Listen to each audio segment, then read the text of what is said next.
Okay, good afternoon, everybody. It's great to be with you all here today. And thank you to Terrapin for putting on such a great event in beautiful Singapore. And I'd like to express my respect to the chairman, Ronald, who's done such a good job today. I hope I can live up to your work tomorrow, Ronald. And also to some of the organisers, Aries, Athea, Hazel and Rayner, who've been instrumental in putting the event together. And also my deepest respect to all dignitaries, airlines, sponsors, suppliers and stakeholders who all have a vested interest in the success of aviation across Asia. Okay, so here's the flight plan for the next 15 to 20 minutes. I'm going to share just some insight, and that's insight into fuel management, which is the key component for running profitable airline operations. So we'll quickly go through a view on aviation fuel, why aviation fuel management is so important. We'll look at it as a key component. We'll also look at some common challenges shared by all airlines. We'll look at how our clients handle this key component. We'll have a quick look at Fuel Plus and our global community, and then we can sum up. Okay, so as it is nearing the day, and there's been quite a lot of talk about prizes recently, I just want to start this session with putting a little bit of energy into the room, and I've got a quick aviation fuel pop quiz. So it's really simple. I'm going to ask a question. You'll have 10 seconds to think of an answer. Write the answer down, then everyone stand up, and I'll read out possible answers going in ascending order until I either pass your number that you've written down, then obviously sit down. The winner's going to be the last person standing. I've got some prizes to hand out. However, if you do bust, that's if you go over the figure, then you'll automatically lose, and we'll go to the person who is the closest. So the idea of the game is to just get closest by without going over. So is everyone understood? I hope so. Are there any members of IATA in the room? Good, because they're not allowed to play because the answers are based on IATA figures. Okay, so question 1. Here we go.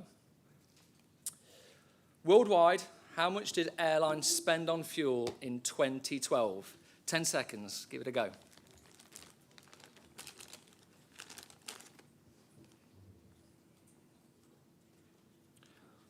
Have you all got something written down? Right, everyone stand up, please. Everyone stand up. Does everyone understand this? Has this idea gone over your heads? There's chocolate for the winner, if that helps. Okay, so the question is, how much did airlines spend on fuel in 2012? Who said less than $50 billion? If you said less than $50 billion, please sit down. Okay, who said between 50 and $100 billion? Please sit down. Okay, who said between 100 and $150 billion? Ooh, okay, who said 150 to $200 billion? Who said more than $210 billion? More than 210. Who actually did say 210? Anybody? 205. Do I have any more? It was 210. So who's closest? Who had 200 million? 200 billion, Aloki. 350. There's some over there, I think. Hope you can catch. Oh, not a good throw. Okay, quick question. We get through this quickly. How many gallons of fuel were uplifted in 2012? How many gallons? 10 seconds.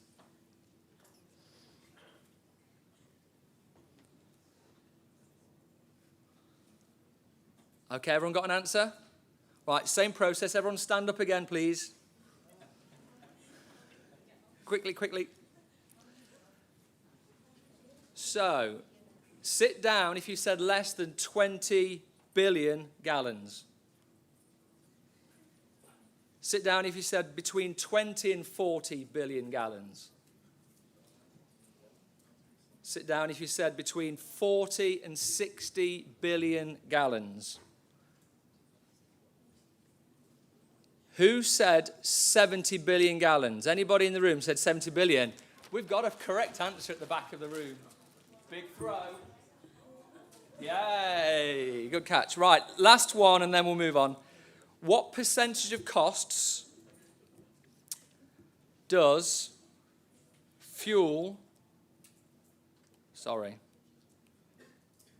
what percentage of operating costs does fuel represent? Now, I've spoken to some airlines today, so they have a figure. So this is an average figure that I'm looking at worldwide. Do we have answers written down? All right, everyone stand up then, please. This is your last question, so you better get this right, otherwise you're not going to get chocolate. So, who said less than 10%? I hope nobody. Who said between 10 and 20%? Who says between 20 and 30%? Who's saying more than 32%? Are you all saying 32%? If you're saying more than, then sit. Who's got 32%? Who's got 30%? We've got a 30%er. It's actually 32%, but it's close enough. I think there's one over here. Anybody else want any chocolate quickly? Right, that's all that over. I've got more for you later if you want to see more. Okay. Let's get back on track.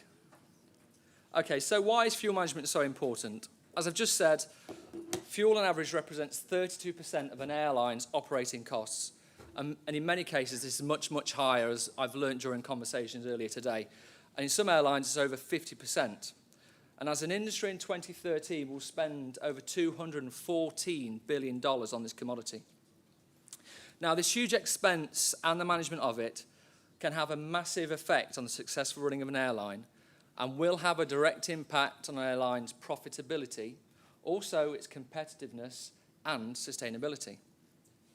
And apart from flying aeroplanes and taking customers safely from one airport to the other, the process of fuel management is the most important aspect of an airline operation.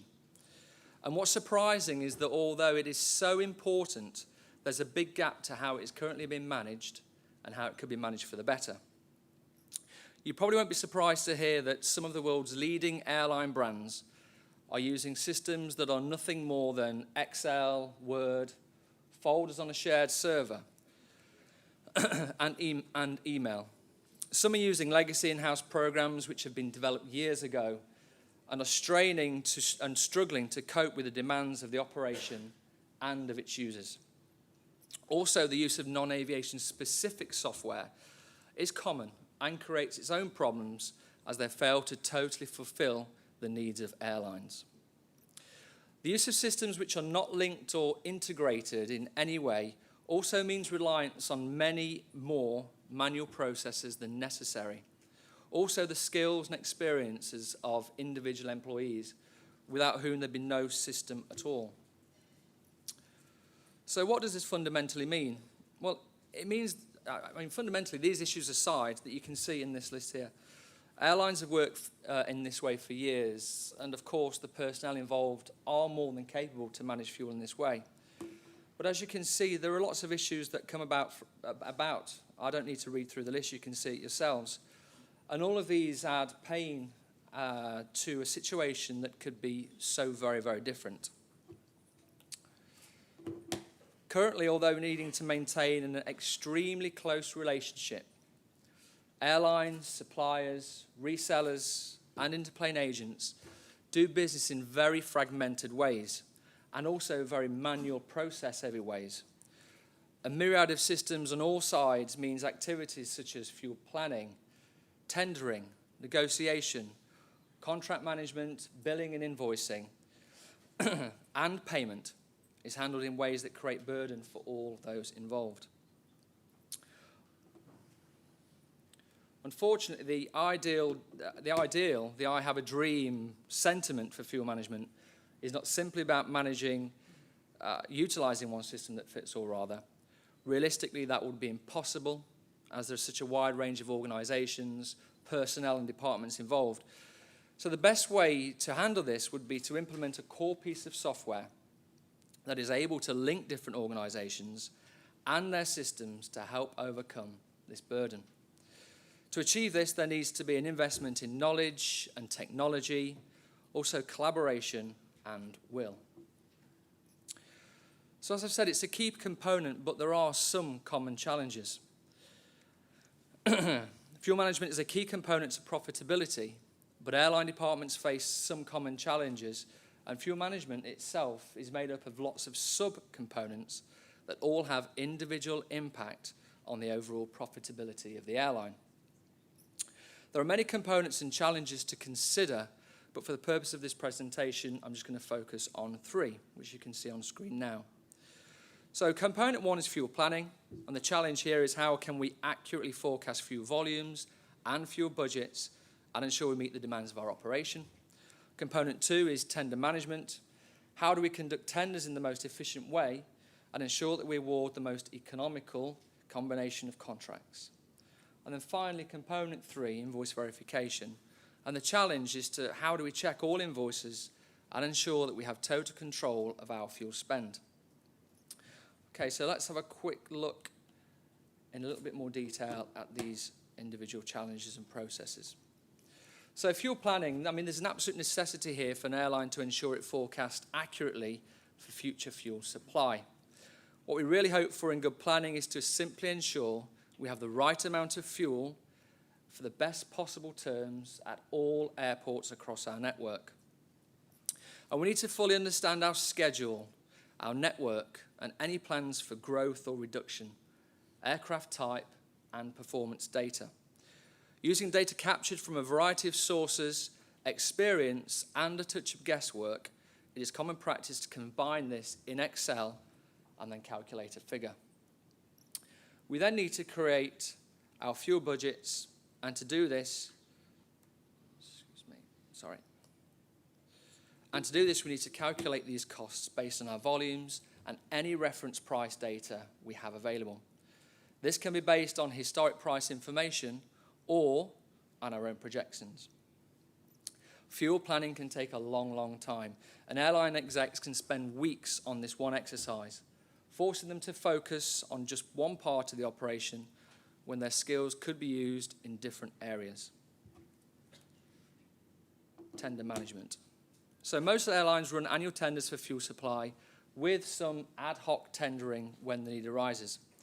Tendering can also be a complex process with lots of suppliers to deal with, bids to review, terms and conditions to be negotiated, and contracts to set up. And we found that tender management is again handled using in-house designed Excel spreadsheets, generally put together by the responsible fuel buyer. This works some of the way, but does have huge limitations, especially for more intricate network structures. An airline we know invites over 100 suppliers to tender for the supply and associated services across its network, and was drowning in the management of lots and lots of Excel spreadsheets. So definitely needed to change. So after receiving the bids and then comparing them, one finds that bidders also like to make things difficult for airlines.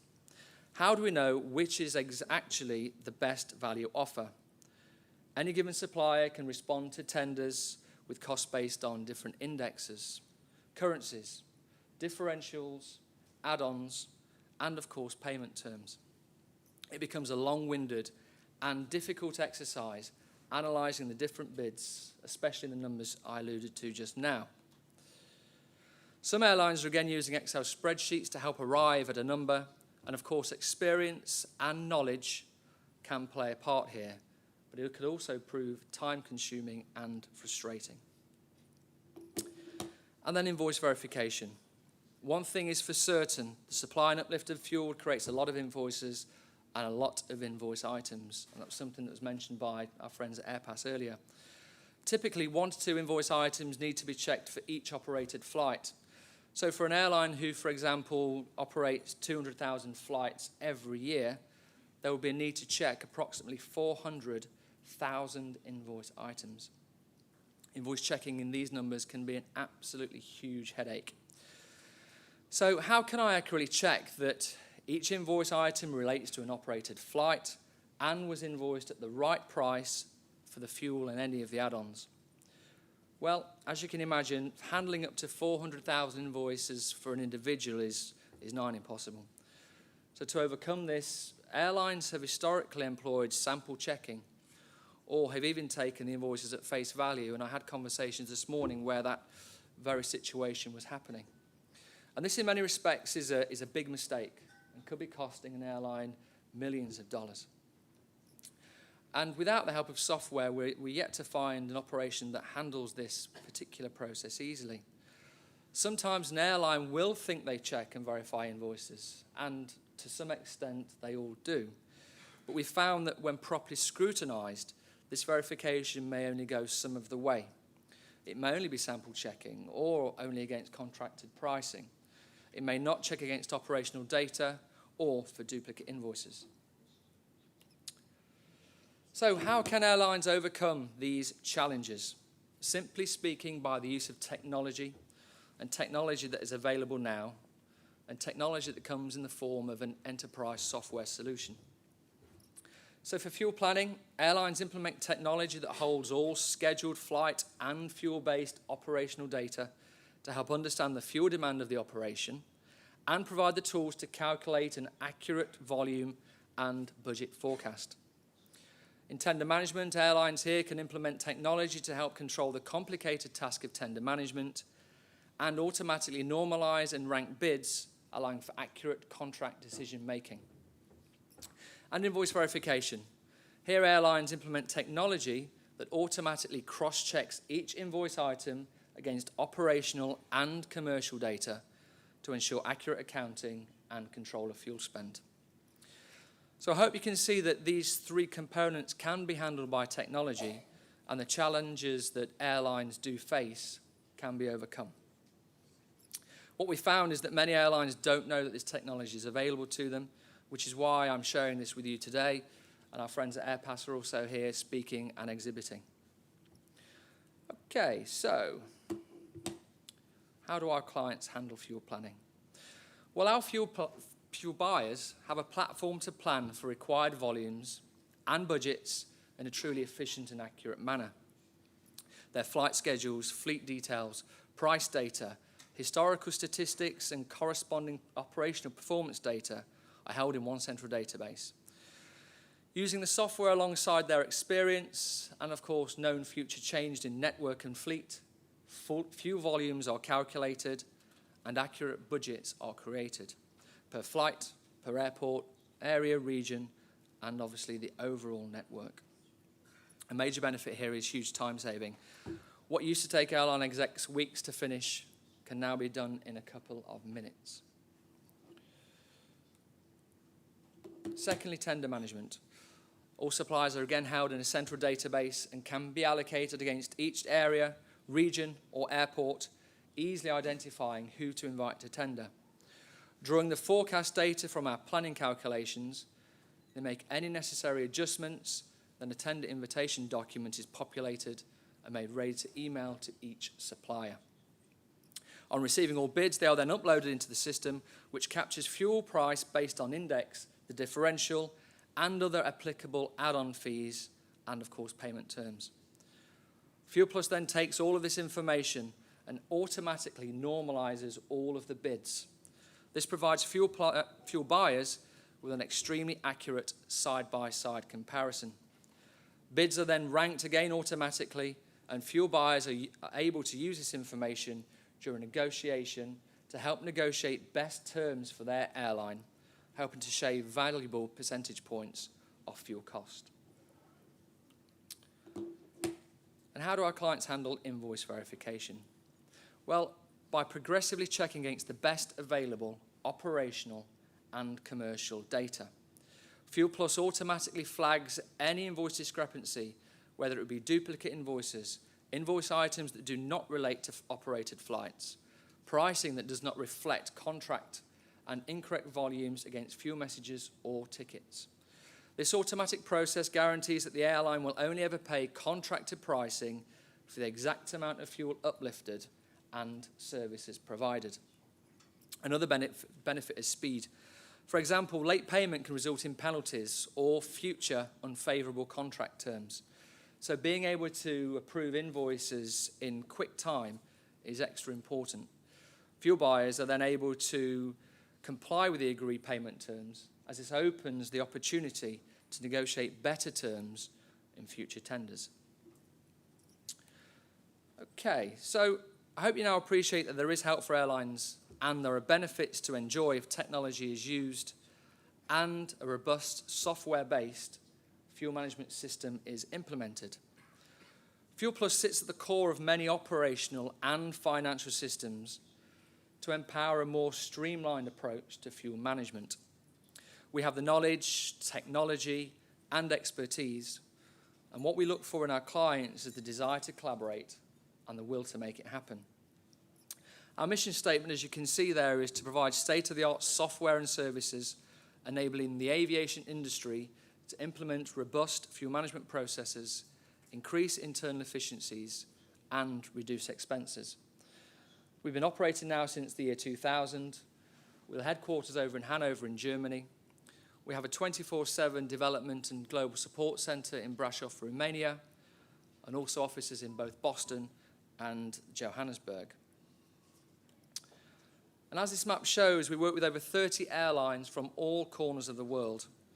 And our system was developed with and by these airlines and implements some of the best practices of some of the world's top airlines. Our clients range in type and size. Some are passenger airlines with fleets of hundreds of aircraft like Lufthansa, ANA, or Malaysia Airlines. Others are cargo operators like Polar Air Cargo, who have just 9 aeroplanes. All have, however, recognised the need to manage fuel in the most professional way possible. And you'll be interested to know that through our client airlines, our system is responsible for managing approximately 20% of worldwide aviation fuel. And in addition to being clients, the airlines that we work with help shape the future of the software. And we host an annual user group meeting where our global community share best practices and new ideas about how to take the software forward.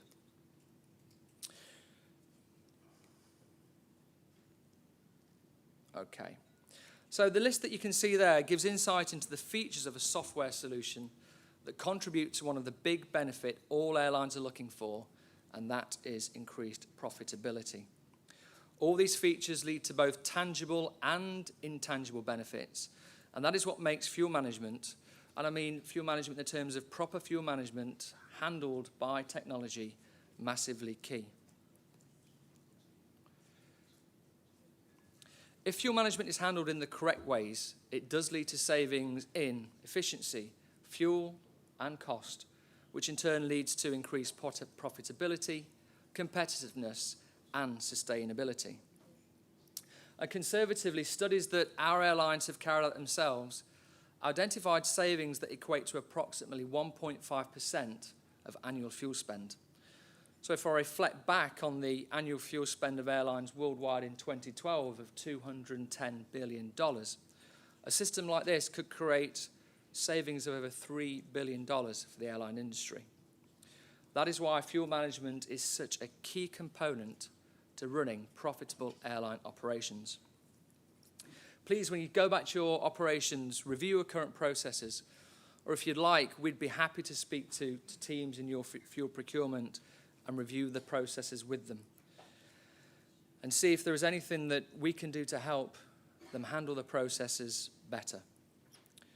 What we really want to do is build on the success shared with ANA, with JAL, with MAS, and more recently Cathay, and develop relationships with many more carriers from the region. My hope for attending this conference is that we can build new relationships and together make a big difference to how aviation fuel is managed for all Asia's airlines. I thank you for your time. I've got 30 seconds left, so that's pretty good timing. I look forward to seeing you all during the rest of the conference and at this evening's cocktail event. So thank you, that's all from me.